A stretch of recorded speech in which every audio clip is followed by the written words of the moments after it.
What's going on, everybody, and welcome back to Comic Breakdown. This is Ultimate Spider-Man issue number 19, and if you're here, you're waiting to find out what happened. We got left on a cliffhanger. We wanted to know what the heck happened to Richard Parker being lured in by Black Cat. He found himself surrounded by Kingpin, by Bullseye, in an unwinnable situation. We pick up with Richard asking Black Cat why, and as we saw, she said, "It's in my nature." But Kingpin is proposing the question of, what's it gonna be? Are you gonna betray your friend?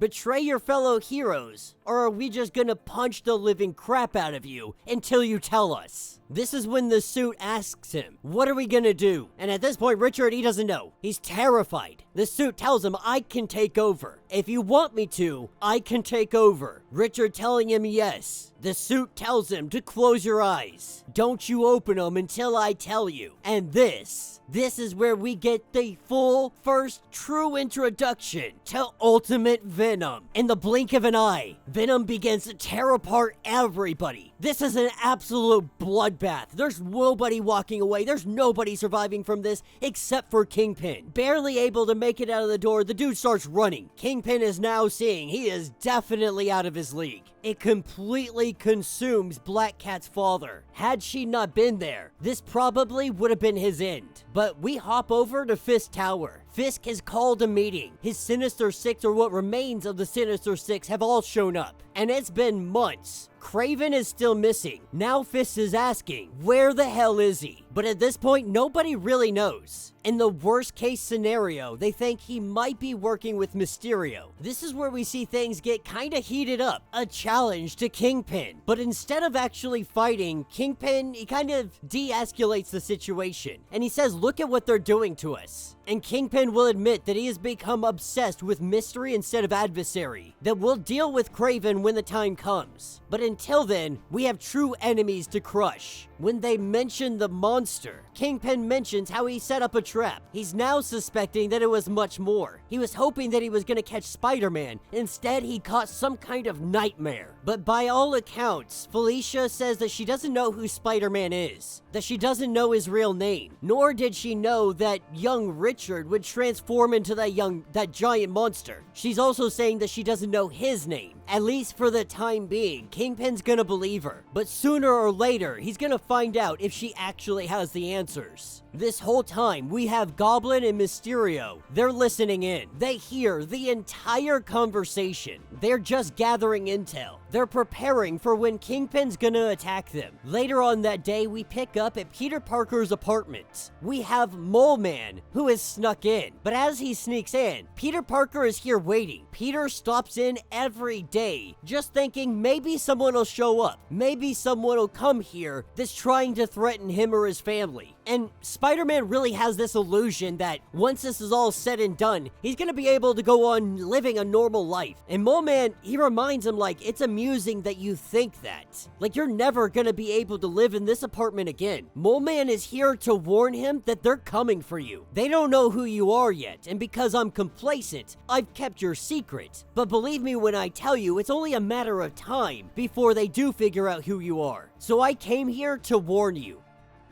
Now, Peter doesn't fully understand this. Doesn't understand why he's helping him. Also doesn't understand how on earth he came through the wall when they're not even on the bottom floor. Now, Moleman says that's just how my powers work. But to answer the more important question, I don't really care for those I've been associating with over the years. They've kind of been a means to an end. I've been looking for my way out for a long time. And now I think I've found someone and something powerful enough that might be able to end them for good. Spider-Man tells him, like, I think you might have the wrong guy. You need to understand that there's lines I just won't cross. But Moleman says, like, what about your friend?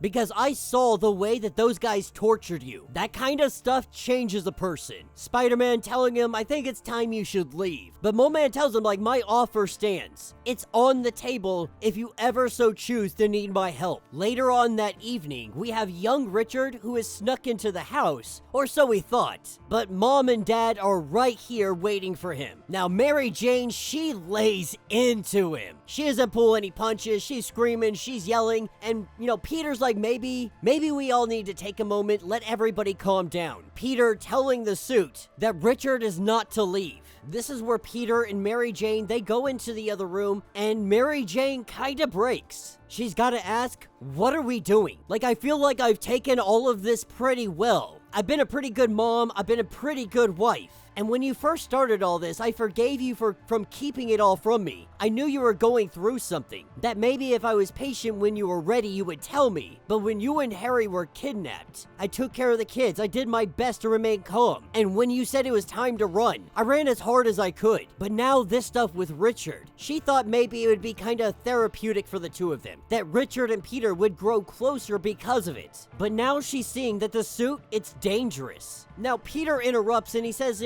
I get that, but he's also much safer in that suit. Like, I don't like this situation, but I'm also not terrified when he puts it on. For the first time, at this point, I want him sleeping in it. And we can ask, what about Mary Jane? What about May? What about Ben? But Peter asks, what about everybody? We're all trapped in this city with maniacs in charge. This is why they have to be stopped. This is why this all has to come to an end. We have been planning, we have been preparing, and while I don't necessarily trust Gwen, I trust Harry, and Harry trusts Gwen. But Mary is at the point that she's ready to break. And so Peter tells her, tell me what to do, ask anything, and I'll do it. But Mary Jane, she doesn't want to ask anymore. Peter has answered every single question that she has had. She doesn't want to have to do that anymore. I want you to tell me everything I need to know. About you, about Harry, about Gwen. Everything that you're up to. No more lies by omission, no more secrets. I want to know everything. And that is where this issue will end.